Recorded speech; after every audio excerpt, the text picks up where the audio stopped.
B Ed 4th সেমের course 11-এর peace and value এডুকেশনের প্র্যাকটিকামটি এখানে করা হয়েছে। এই প্র্যাকটিকামটি করার জন্য আমরা অন্য প্র্যাকটিকামের মতনই কৃতজ্ঞতা স্বীকার করে নেব। তারপরে সূচিপত্রে আমরা ভূমিকা, শান্তি শিক্ষা, অর্থ, ধারণা, মূল্যবোধ শিক্ষা এইভাবে প্রত্যেকটা পয়েন্টকে লিখব এবং তার পাশে পেজ নাম্বারগুলোকে দিয়ে নেব। এবার ভূমিকার ক্ষেত্রে আমরা শিক্ষা যে সমাজের ক্ষেত্রে কী পরিবর্তন আনতে পারে, কীভাবে পরিবর্তন আনে সেটাকে আমরা ছোটো করে ব্যাখ্যা করে লিখেছি যে কীভাবে শিক্ষা আমাদের সমাজকে পরিবর্তন করতে পারে। এরপরে আমরা দেবো শান্তি শিক্ষার অর্থ ও ধারণা, অর্থাৎ শিক্ষার দ্বারা কীভাবে শান্তি আনা যেতে পারে সেই ধারণাটাকে এখানে ব্যাখ্যা করতে হবে। আমি এখানে দেখো ছোটো ছোটো পয়েন্ট খুব বেশি করিনি, তুমি যেরকমভাবে তোমাদের মতো করেও দিতে পারো। এরপরে হচ্ছে মূল্যবোধ শিক্ষা অর্থ ধারণা, অর্থাৎ শিক্ষার দ্বারা কীভাবে ব্যক্তিত্বের মধ্যে মূল্যবোধকে জাগ্রত করা যায় সেই সম্পর্কে বলা হয়েছে, সেটাকেই আমরা একটু ব্যাখ্যা করেছি। তোমরা চাইলে ছোটো করেও এটা লিখতে পারো। এরপরে হচ্ছে শান্তি শিক্ষার প্রকৃতি। শান্তি শিক্ষার প্রকৃতির ক্ষেত্রে আমরা এখানে পয়েন্ট করে লিখেছি, এখানে শান্তি বজায় রাখা হয় কীভাবে, দ্বন্দ্ব নিরসন, এই সমস্তগুলিকে লিখেছি। এর সাথে ঐক্যবদ্ধতা, প্রাপ্য অধিকার, ব্যক্তিত্বের বিকাশ, ন্যায় প্রতিষ্ঠাতা, সমস্তগুলোকে আমরা অল্প অল্প পয়েন্ট করে ছোটো ছোটো করে লিখে নিয়েছি। এগুলো সবগুলোকেই লিখতে হবে। এরপরে লিখতে হবে মূল্যবোধ শিক্ষার প্রকৃতি, এগুলোকেও আমরা পয়েন্ট করে লিখেছি। দেখো এখানে প্রত্যেকটা পয়েন্টকে দিয়েছি। আমরা যতগুলো পয়েন্ট দিয়েছি তোমরা চাইলে এতগুলোই পয়েন্ট দেবে, তাহলে দেখতে ভালো হবে জিনিসটা। এই পয়েন্টগুলো দেওয়ার পরে আমরা পয়েন্টগুলো প্রত্যেকটা পয়েন্টকে স্পষ্টভাবে লিখেছি, যেমন প্রকৃতিগতভাবে উন্নয়নমূলক, সক্রিয় অংশগ্রহণ ভিত্তিক শিক্ষা, এই সবগুলোই রয়েছে। এরপরে হচ্ছে শান্তি শিক্ষার পরিধি, অর্থাৎ কতটা বিস্তৃত, অর্থাৎ যেমন আছে পয়েন্টে দেখো আমি দিয়েছি গণতন্ত্রের শিক্ষা, পরিবেশবিদ্য, সামাজিক ন্যায় সাম্য, প্রত্যেকটাকে পয়েন্ট করে লিখেছি। এটাতে খুব বেশি পয়েন্ট নেই, এই লিঙ্গ শিক্ষা দিয়ে পয়েন্টটাকে শেষ করা হয়েছে এবং সেখানে প্রত্যেকটা পয়েন্টের সাথে ব্যাখ্যাও করা হয়েছে। এবার যেমন আমরা শান্তি শিক্ষা পরিধি লিখলাম, একইভাবে মূল্যবোধ শিক্ষারও পরিধিটাকে লিখতে হবে এবং এটাকেও পয়েন্ট করে লিখতে হবে। এর পয়েন্টগুলো প্রথম পয়েন্টগুলো দিয়ে যে কটা তোমরা চাইবে সে কটা তোমরা পয়েন্ট দেবে।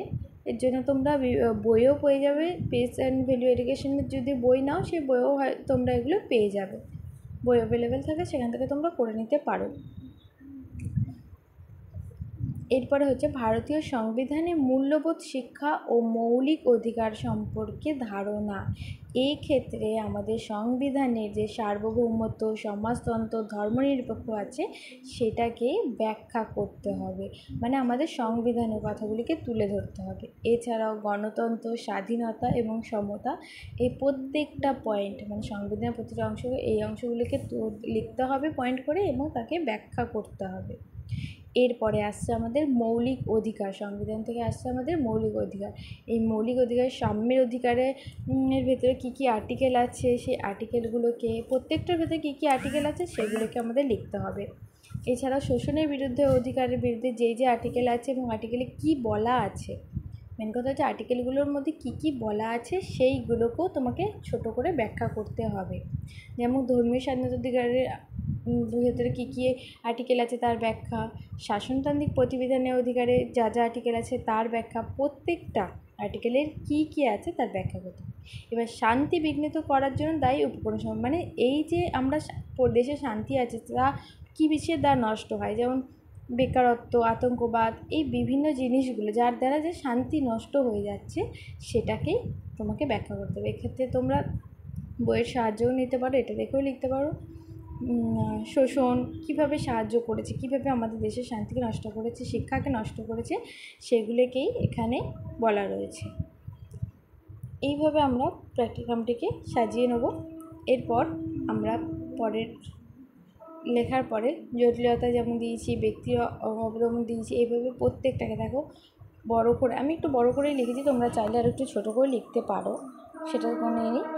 এরপরে হচ্ছে মূল্যবোধ শিক্ষার সাথে সম্পর্কিত নির্দেশমূলক উপকরণের বর্ণনা, অর্থাৎ এই যে মূল্যবোধ শিক্ষা যে আমরা প্রচার করব বা বলবো সেটা আমরা কিসের দ্বারা করব, কি কি উপকরণ আমাদের প্রয়োজন সেগুলোই লিখতে হবে। যেমন পাঠ্যপুস্তক, তাই পাঠ্যপুস্তক সম্পর্কে ব্যাখ্যা দিয়েছি এবং আমি এখানে একটি পাঠ্যপুস্তক বানিয়ে আটকেছি। দেখো তোমরা তোমাদের মতো করে বানাতে পারো, বা ছবি এঁকে দিলো, বা প্রিন্ট আউট করেও তোমরা আটকাতে পারো।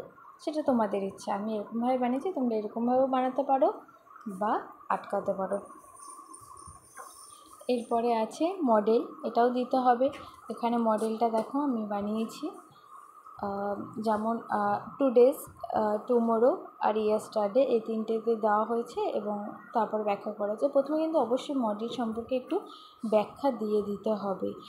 ব্যাখ্যা দেওয়ার পরে মডেল সম্পর্কে দেখাবো। যেমন এটাকে বাচ্চাদের ঘুরিয়ে ঘুরিয়ে দেখানো। দেখো এটা যখন টুডে আছে, ওয়েডনেসডে যেদিন আছে সেদিন ওয়েডনেসডেতে আগের দিন হয়ে যাবে মানডে, তার আগের দিন হয়ে যাবে তোমার টিউসডে।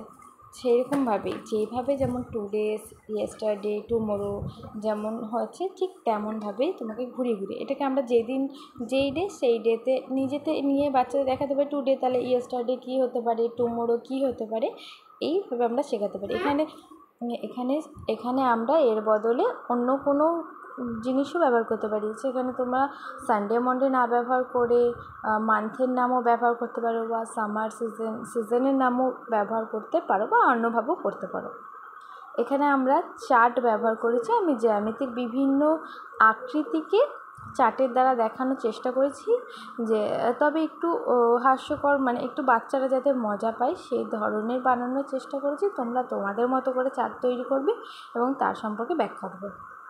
এরপরে হচ্ছে ছবি, যে কোনো ব্যক্তির ছবি দ্বারা চিহ্নিত করা হবে। এখানে আমি নেতাজি সুভাষচন্দ্র বসুর ছবি দিয়েছি।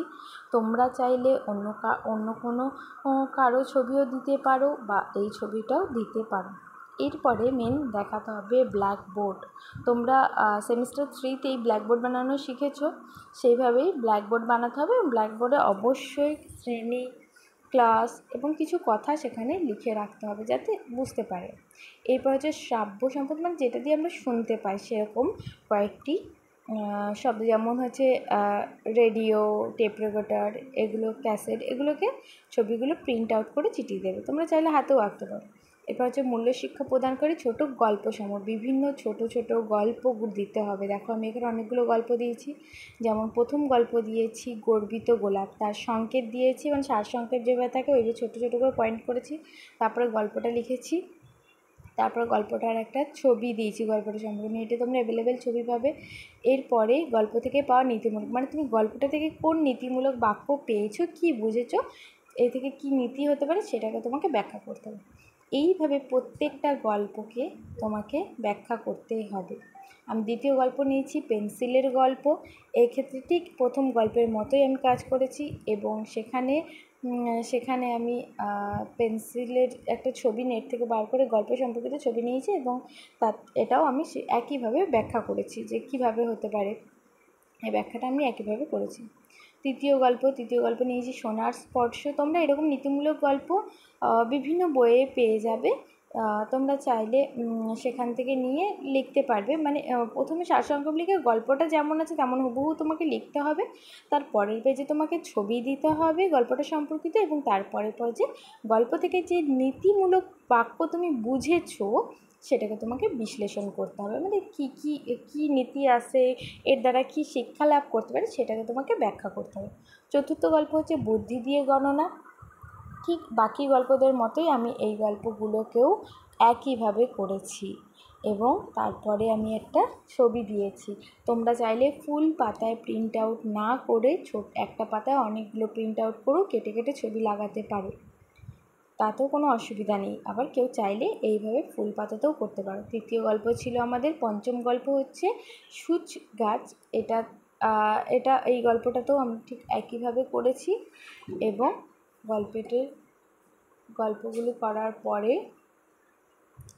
গল্পগুলি করেছি এবং লেখার পরে তার একটা ছবিও দিয়েছি, এবং ছবি দেওয়ার পরে আমরা তার যে ব্যাখ্যা আছে নীতিকথা সেটাকে লিখেছি, এবং নীতিকথাটা লিখতে হবে, এবং তার গল্প থেকে পাওয়া যে নীতিমূলক ব্যাখ্যা বিশ্লেষণ সেটাকে দিয়েছি। সেই বিশ্লেষণটা তোমাদের আরও ছোটও করতে পারো, বা আরও বড় করে সুন্দর করে গুছিয়েও লিখতে পারো, সেটাতে কোনো অসুবিধা নেই। কিন্তু বিশ্লেষণটা অবশ্যই দিতে হবে। নীতিমূলক ব্যাখ্যার যে বিশ্লেষণটা আছে সেটাকে অবশ্যই দিতে হবে। আমার ষষ্ঠ গল্প ছিল পায়রা ও মৌমাছি। একইভাবে আমরা সংকেত লিখেছি, গল্পটা লিখতে শুরু করেছি। তারপরে আমরা সেই গল্প সম্পর্কে ছবিটির পরে এটাকে ব্যাখ্যা দেবো এবং গল্প থেকে নীতিকথা লিখব। নীতিকথার নিচে এরকম হেডিং দেবো, গল্প থেকে পাওয়া নীতিমূলক বাক্যের বিশ্লেষণ। হেডিং দেওয়ার পরেই আমরা যে গল্প থেকে যে নীতিমূলক তথ্যটাকে পেয়েছি সেটাকে বিশ্লেষণ করব, সুন্দর করে গুছিয়ে সেখানে ব্যাখ্যা করব। এরপরে উপসংহার দেবো এবং উপসংহারে পুরো প্র্যাকটিকামটি সম্পর্কেই ছোটো করে লিখব, মূল্যবোধ এবং শান্তি শিক্ষা সম্পর্কে লিখব। সবশেষে গ্রন্থপঞ্জি দিয়ে প্র্যাকটিকামটি আমরা শেষ করব।